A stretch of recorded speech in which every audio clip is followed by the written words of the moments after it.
Amigos, este motor venía con un ruido. Ya checamos que la biela no es. Yo estoy checando aquí el árbol de levas y vean cómo se ve aquí, como maltratadito.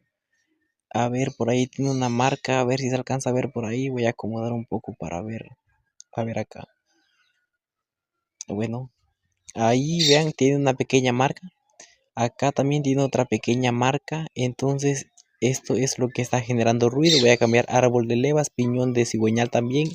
Y vamos a ver qué tal nos va.